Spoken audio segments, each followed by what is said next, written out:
सो हमने present tense पूरा पढ़ दिया है, पूरा प्रेजेंट टेंस पढ़ चुके हैं। अब हम बात करेंगे पास्ट टेंस की। पास्ट मतलब बीता हुआ, जो बीत चुका है। सो इसमें भी 4 टाइप्स होते हैं: past indefinite, past continuous, past perfect और past perfect continuous. Same present की तरह ही टाइप्स होते हैं, बस यही है कि इसमें जो चीज़ें होती हैं वो पास्ट में जो हुई होती हैं उसके बारे में, वो जो सेंटेंस होता है उसके बारे में बात किया जाता है।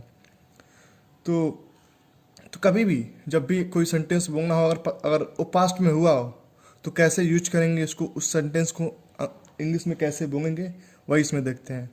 सो फर्स्ट शुरू करते हैं पास्ट इंडिफिनिट। सो मैंने क्या किया है कि वीडियो ज़्यादा बड़ा जा रहा था तो मैंने छोटा करने के लिए पहले ही मैंने इसको लिख दिया है, अब मैं पढ़ाऊँगा ऐसे करके। ओके, सो फर्स्ट है पास्ट इंडिफिनिट टेंस। सो ऐसे ना समझ में आए तो आप बता दीजिएगा जैसा होगा।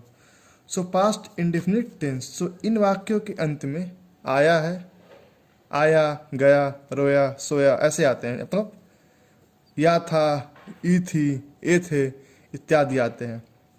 सो या था, ई थी, ए थे या फिर या आएगा, इन वाक्यों के अंत में या आते हैं। तो फर्स्ट है इसका अफर्मेटिव। सो इसमें कुछ नहीं होता अफर्मेटिव में। अफर्मेटिव दिया हुआ है तो अफर्मेटिव में सब्जेक्ट वर्ब की सेकेंड फॉर्म यूज होती है इसमें। तो वर्ब की सेकेंड फॉर्म जैसे अगर इट है तो इट का सेकेंड फॉर्म इट।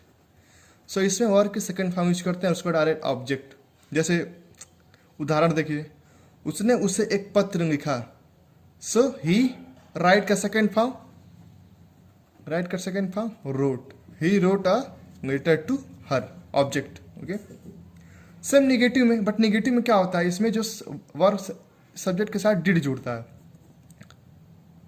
सो इसमें डिड जोड़ते हैं। ओके, हेल्पिंग वन होता है और डिड होता है। सो डिड कैसे यूज करते हैं, तो डिड सब्जेक्ट, कोई भी सब्जेक्ट हो, कैसा भी हो, सिंगुलर हो प्लूरल हो, सबके साथ इसमें निगेटिव में डिड यूज करते हैं। तो सब्जेक्ट डिड, निगेटिव है तो नॉट, इसमें वर्ब की फर्स्ट फॉर्म हो जाती है और इसमें ऑब्जेक्ट जो अदर हो जाते हैं। तो इसमें बस, इसमें जो अफर्मेटिव का केस है, सो अफर्मेटिव में ही वर्ब सब्जेक्ट फॉर्म होती है वर्ब की, बाकी सब में फर्स्ट फॉर्म होती है। सो उदाहरण देख लीजिए, उन्हें गिफ्ट पसंद नहीं आया।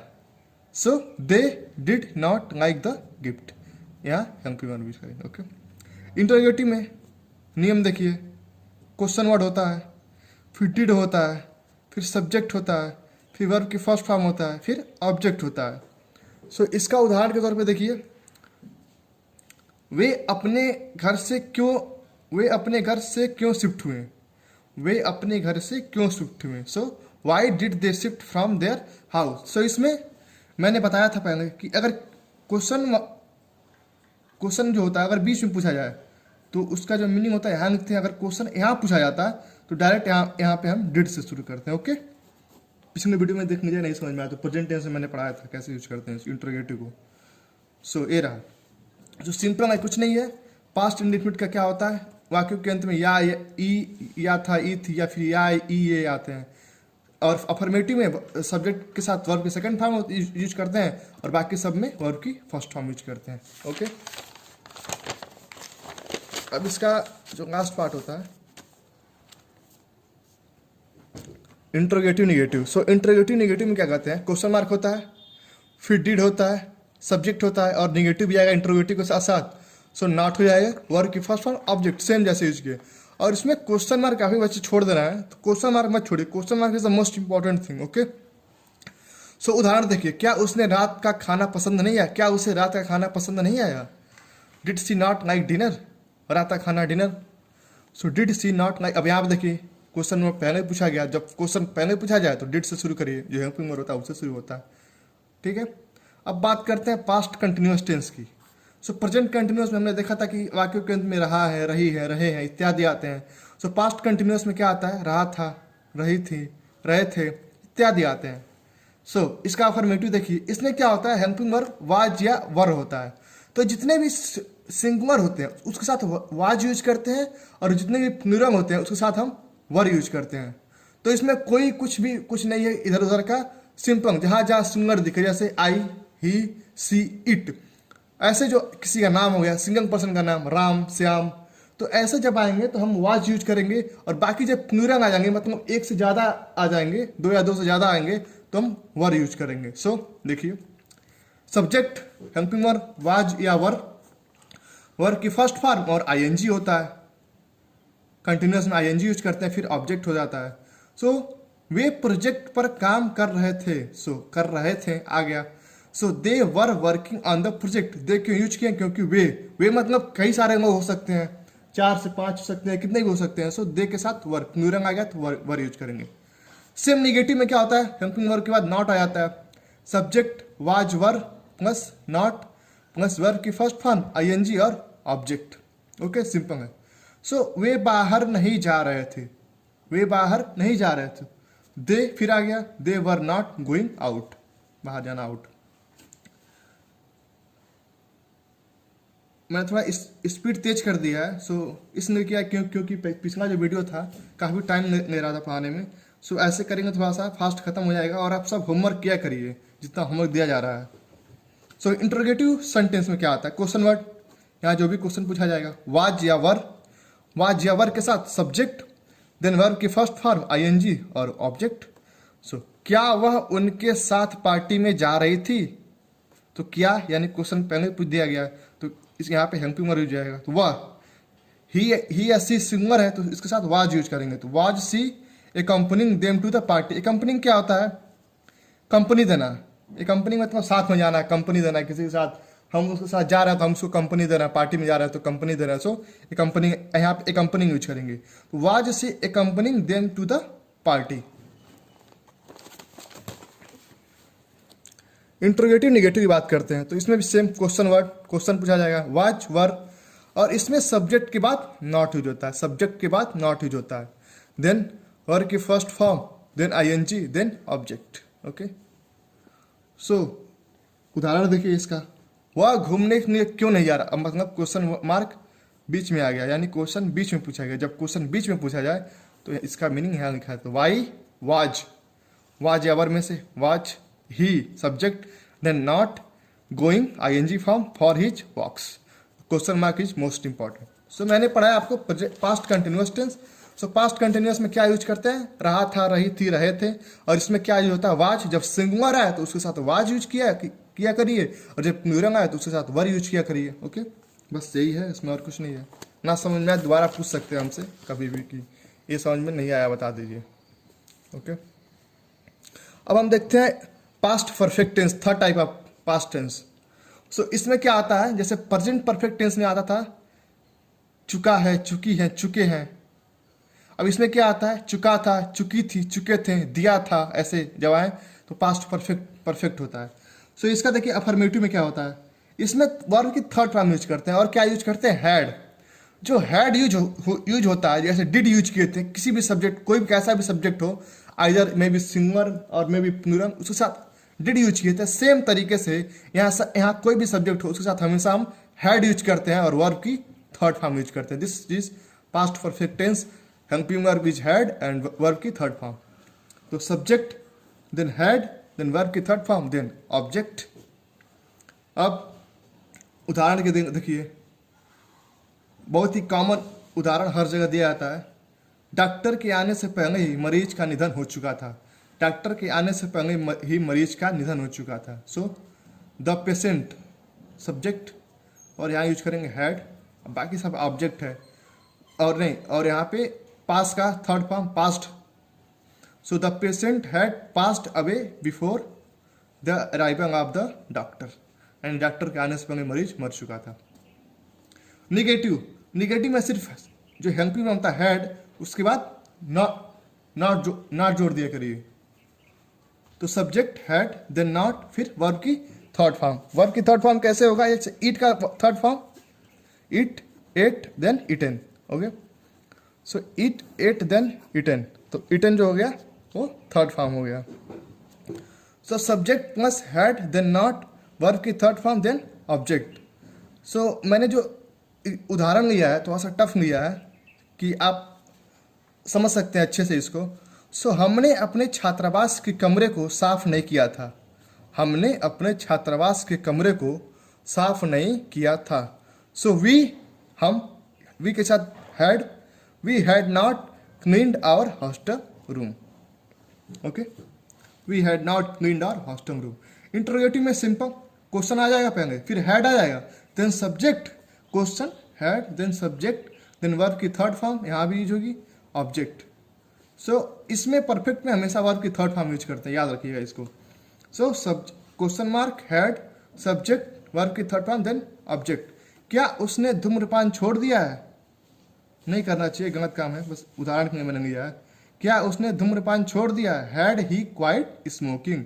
अब क्वेश्चन यहाँ पूछ दिया गया पहले, तो हैड पहले आ जाएगा, had he quite smoking. Okay,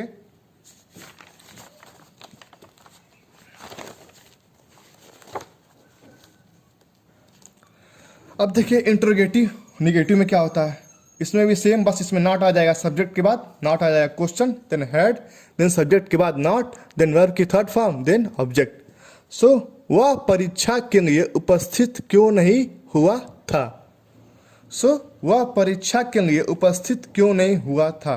उदाहरण है, so why had he not appeared, appear का थर्ड फॉर्म अपीयर्ड, अपीयर का third form appeared. Why question, why had he subject not appeared for the examination. Okay, so ये था past perfect tense. अब देखिए एक बार quick review. So past perfect tense में क्या था, इन वाक्यों के अंत में चुका था, चुकी थी, चुके थे इत्यादि आते हैं। अफर्मेटिव में क्या था, इसमें जो हेल्पिंग वर्ब यूज होता है वो हैड यूज होता है, सब्जेक्ट के साथ हैड जोड़ दीजिए, फिर वर्ब की थर्ड फॉर्म, हमेशा इसमें वर्ब की third form had, then verb की थर्ड फॉर्म, सिंपल। उसके बाद उदाहरण दिया था मैंने। लास्ट बात करते हैं इसमें past perfect continuous tense, past perfect continuous tense. अब जैसे हमने पढ़ा था प्रेजेंट परफेक्ट कंटिन्यूअस टेंस, वैसे ही इसमें आ गया past perfect continuous tense. Past perfect continuous tense में क्या होता है, इन वाक्यों के अंत में जैसे past perfect continuous present perfect में आया था रहा है, रही है, रहे हैं, अब पास्ट परफेक्ट कंटिन्यूअस टेंस में क्या आ जाएगा, रहा था, रही थी, रहे थे, और समय के साथ से। Time, time is most important thing, क्योंकि पास्ट परफेक्ट कंटिन्यूअस में टाइम आता है। और सिंस और फॉर, इसमें मैंने प्रेजेंट परफेक्ट कंटिन्यूअस जब पढ़ा था तो बोला था कि सिंस और फॉर कैसे यूज करते हैं। अगर ना समझ में आए तो दोबारा उस वीडियो को जाके रिपीट करके देख लिया जाएगा, वहाँ से सिंस और फॉर दोबारा समझ में आ जाएगा। वहाँ पे मैंने बहुत अच्छे से समझाया था कि जब निश्चित समय हो तो सिंस यूज करते हैं, और जब टाइम मतलब अनिश्चित हो, मतलब पता ना हो कि क्या कितने, मतलब अगर आ गया कि फॉर, जैसे 8 o'clock, 8 o'clock तो ओ हो गया, जैसे 2 घंटे से। अब ये तो नहीं पता है किस 2 घंटे से, तो टाइम निश्चित नहीं है, तो आप फॉर यूज करेंगे, जहाँ टाइम निश्चित हो वहाँ सिंस यूज करेंगे। सो एक बार जाके वीडियो एक बार देख लीजिए पीछे, आपको समझ में आ जाएगा।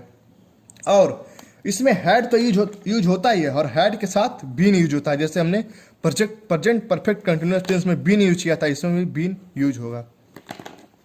सो इन वाक्यों के अंत में रहा था, रही थी, रहे थे इत्यादि और प्लस समय आता है। सो देखिए सब्जेक्ट, देन हैड, फिर बीन, वर्ब की first form, then ING form, object और सिंस या for plus time. Okay, subject हो गया, फिर हैड हो गया हेल्पिंग वर्ब के तौर पे, फिर बीन हो गया, फिर वर्ब की फर्स्ट फॉर्म हो गया, फिर आईएनजी हो गया, फिर ऑब्जेक्ट हो गया, देन सिंस और फॉर हो गया, देन टाइम हो गया। अब देखिए इसका उदाहरण देख लीजिए अफर्मेटिव का। वे 2 घंटे से फिल्म देख रहे हैं, नहीं देखना चाहिए, ज़्यादा पढ़ना चाहिए। वे 2 घंटे से फिल्म देख रहे थे आ गया। सो दे हैड, सुनिए, they had been watching the movie for, देखिए मैं 2 आवर्स कहा था ना कि आवर्स जो है वो नहीं है ना कि निश्चित नहीं है, तो यहाँ फॉर यूज करेंगे। So they had been watching the movie for 2 hours. जिसको भी सिंस या फॉर फिर से कह रहा हूँ नहीं समझ में आया, वो जाके पुरानी वीडियो देखने का, यानी प्रेजेंट परफेक्ट कंटिन्यूअस टेंस में मैंने बताया था इस चीज़ को। इसका निगेटिव क्या होगा, बस हैड और बीन के बीच में नॉट आ जाएगा, बाकी सब same as affirmative, as such affirmative जैसा अफर्मेटिव है सेम एज सच निगेटिव में आ जाएगा, बस हैड और बीन के बीच में नॉट आ जाएगा, बाकी सब सेम, वर्ब की first form ING, object, since या फॉर, देन टाइम। उदाहरण देखिए, वह 8 बजे से नहीं पढ़ रही थी, वह 8 बजे से नहीं पढ़ रही थी। सी हैड नॉट, अब इस कई स्टूडेंट क्या करते हैं, she had been not, been not, she had been not गलत है, क्योंकि निगेटिव में हैड और बीन के बीच नॉट आता है। So she had not been studying since 8 o'clock. Time निश्चित है इसलिए सिंस यूज करेंगे। ओके, अब आता है इंटरोगेटिव। सो इंटरोगेटिव में क्वेश्चन आता है, फिर हैड आता है, देन सब्जेक्ट आता है, देन बीन आता है, वर्ब की first form ING since F R time. Question word पहले आ जाएगा, फिर हैड आ जाएगा, हैड के बाद सब्जेक्ट, फिर बीन। इसमें देखिए हैड के बाद सब्जेक्ट, ध्यान दी, इस पे फोकस करिएगा आप लोग। Subject, had, subject, then been. Okay, अच्छे से करिएगा। जब इसको सेंटेंस बनाइएगा इसको अंग्रेजी में तो ध्यान से करिएगा। सो क्या वे, उदाहरण देखिए, क्या वे 2017 से प्रोजेक्ट पर काम कर रहे थे? क्या वे 2017 से प्रोजेक्ट पर काम कर रहे थे? सो क्या पहले आ गया, क्वेश्चन पहले पूछा, हेल्पिंग वर्ब पहले यूज होगा had they been, had helping verb subject then been, had they been working on the project since 2017 और question word, this is most important. आप ओके, अब interrogative negative, sorry interrogative negative यहाँ होगा, interrogative negative. So interrogative negative में बस कुछ मत करिए, सब्जेक्ट और बीन के बीच में नॉट जोड़ दीजिए, सब्जेक्ट और बीन के बीच में नॉट जोड़ दीजिए। Question word had, subject not, been, verb की first form ING, object since F R then time. उदाहरण देखिए, क्या वह 2 दिनों से अपनी दवा क्यों नहीं ले रही थी? वह 2 दिनों से अपनी दवा क्यों नहीं ले रही थी? यानी क्वेश्चन वर्ड बीच में आ गया, यानी वाई शुरू करिए। Y had subject C not been taking her medicine for 2 hours। Y had C not been taking her medicine for 2 days, sorry 2 दिन है ना, तो 2 days। Y had C not been taking her medicine for 2 hours, 2 days। Thank you. अब फिर से वही homework है, 5 question सब में बना के दोबारा कर रहे हैं, आपको फिर से करके ग्रुप में भेजना है। आप लोगों ने फर्स्ट क्लास का भेजा था, सेकंड का काफ़ी बच्चों ने नहीं भेजा है, तो कोशिश करिए कि क्वेश्चंस करिए, क्योंकि जितना प्रैक्टिस करेंगे आप उतना ही आपके लिए अच्छा होगा, आपको समझ में आएगा अच्छे से। So thank you.